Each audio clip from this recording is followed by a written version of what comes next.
Hey pen friends, welcome back to my channel. If you're new here, my name is Devin, and today's video is going to be a roundup of stationery favorites for the month of April. First up, I want to talk about bullet journaling. I am so happy that I decided to take the leap and move away from the safety and the comfort of my daily planners into something new. I have been wanting to explore the world of bullet journaling for a while. I watch a lot of bullet journaling videos here on YouTube, but I just kept making excuses as to why it wasn't the right time to try it. But I finally did in the month of April, and I'm so happy that I did because it's just been really great, especially during these stay-at-home orders. I have a lot more time on my hands, and I feel like bullet journaling has been a really great creative outlet for me. I don't consider myself artsy at all, but starting a bullet journal has given me the permission to do a lot of experimenting and exploring and just having a lot of fun decorating and trying new things. So I've really appreciated that about the bullet journal system. As far as my bullet journal goes, I decided to start using my Miguel Reuse journal. I always get it confused and want to call it the Miguel Ruiz journal, but think that's something different. This was a very kind gift from my pen friend Daniel. So Daniel, if you're watching, thank you so much. I've really been enjoying this notebook. This notebook has a soft, flexible cover, and I kind of like that it's sort of thick and chunky and floppy. It just feels really nice to hold. I decided to decorate my bullet journal with a sticker. It's All Might and it says Plus Ultra. He's a character from My Hero Academia. If any of you guys watch anime, I highly recommend that one. It's really great. I'm sure if you're into anime, you're already watching it, but if perchance you haven't heard of it, this would be a great anime to check out. It's so good. So I decided that the Plus Ultra sticker would be a nice little addition on this cover. This notebook actually has a massive amount of pages. I want to say 300, but I'm not quite sure. So I'll leave a link in the description box below, along with all the other stuff that I talk about today if you want to take a closer look. These pages do have a grid format. I'm uncertain about the paper weight off the top of my head, but I will tell you that there is definitely some ghosting when I use my fountain pens, and oddly enough, I get some bleed through with my mild liners. I don't know if that's a common thing because I just started using my mild liners and I am not too familiar with how it performs on various types of paper. So if you could let me know in the comment section below, that would be greatly appreciated. But my Zig clean color dot markers seem to do really well, and that surprises me because those seem to be a very metallic-y, rich ink. Everything else seems to be playing very nicely with this paper. Overall, loving the bullet journal system, loving my notebook that I'm using for bullet journaling, and I just want to say that I really like my bullet journal setup for May. If you want to watch the video, I'll have it linked off in the description box below. But sort of another nerdy anime moment for me. I just finished watching Haikyuu with my husband 1 or 2 weeks ago, and it was great, but also kind of heartbreaking to have to wait for the next season to come out because this has become one of my favorite animes. My husband and I haven't watched a lot, but we've watched quite a few shows, and for this to kind of make its way to my top 5, it's definitely in the top 10. I really like how my Haikyuu spread turned out, and this would not have been made possible unless I started bullet journal. I mean, there's a chance that I could have done it in my daily planner, but like I said earlier, the bullet journal system has really allowed me to get in touch with a more creative side. So I'm really excited about this spread, and also moving forward, I think perhaps there may be more anime themed plan with me's in the future. Let me know if you guys want to see them. I'm just so jazzed about it all, and I think especially during this time, it's important to focus on what we're most grateful for. So definitely the bullet journal was a favorite for the month of April. This next favorite is a combination of things. I really like how these particular stationery items work together and create a very appealing aesthetic for me personally, and it's something that I've been using in my bullet journal a lot, and it is the craft paper and black marker and white gel pen combo. I don't know, this has been my go-to for whenever I bullet journal. This large craft paper roll is actually something that I use a lot when I'm making patterns because I like to sew, or when I'm packing up orders for Poshmark and Mercari. I've always had these like little weird odds and ends when I'm cutting my patterns out or when I'm cutting the wrapping for my orders. So those leftover bits kind of just got like put in a pile, and I didn't really know what to do with them until I decided to get a little creative and a little brave. I like using this particular craft paper in my bullet journal because it's nice and thin. I think if you get like craft construction paper, it can be a little thick and add a lot of chunkiness to your notebooks or journals. And we've already seen that this journal is pretty thick already. So the fact that this craft paper is really thin has been a huge plus.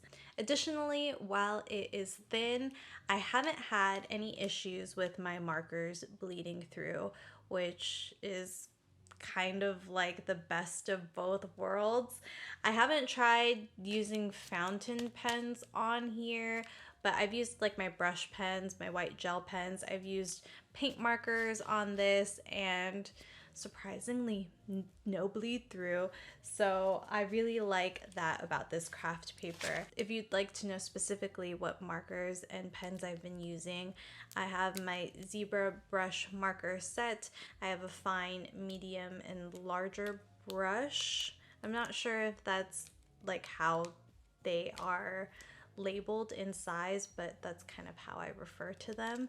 And then I've also been using my Uniball Signo in Angelic White to write on top of the black marker, and I've also used it straight away on the craft paper, and I really like that look as well. I used this combination a lot last month in my bullet journal, and if you watched my plan with me, then you saw that I'm still continuing to use the same combination. And there's a part of me that's afraid that I'll continue to use this aesthetic for my whole bullet journal, but I like it so much, so why not? This next favorite is something that I've had for a while now, since December 2019, but it was only recently that I made time to pull it out and start working through it. It's The Lost Art of Handwriting by Brenna Jordan. This is one of 2 handwriting notebooks that I have right now. It's very sweet because I've received requests to do like how to improve your handwriting or handwriting type videos. I actually really like my print handwriting. When I flip through like old journal entries, I'm like, wow, it used to be a lot neater, but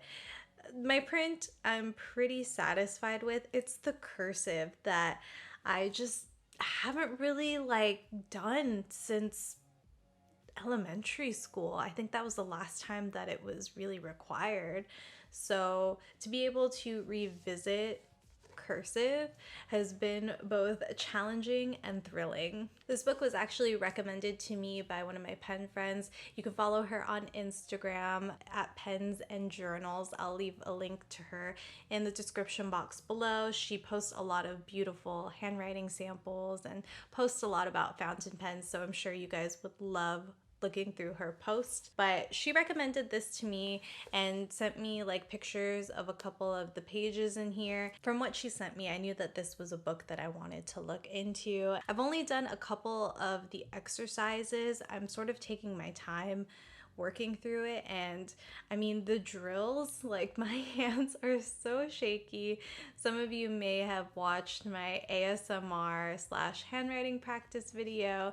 If you did, thank you so much, and thank you to everyone for being so kind. Like I know my cursive needs a lot of work, so thankfully I have this book, but you guys were all very sweet in your comments to me, and the encouragement really means a lot. If you want to check out that video, I'll have it linked off in the description box below. It was also my first time doing ASMR. It was a lot of fun. Maybe I'll do something like that in the future and work through more of these exercises with you guys. Let me know if you'd be interested in that in the comment section below. I'm more focused on working on my cursive right now, and that's what the book starts off with, but there is a section towards the end about printing.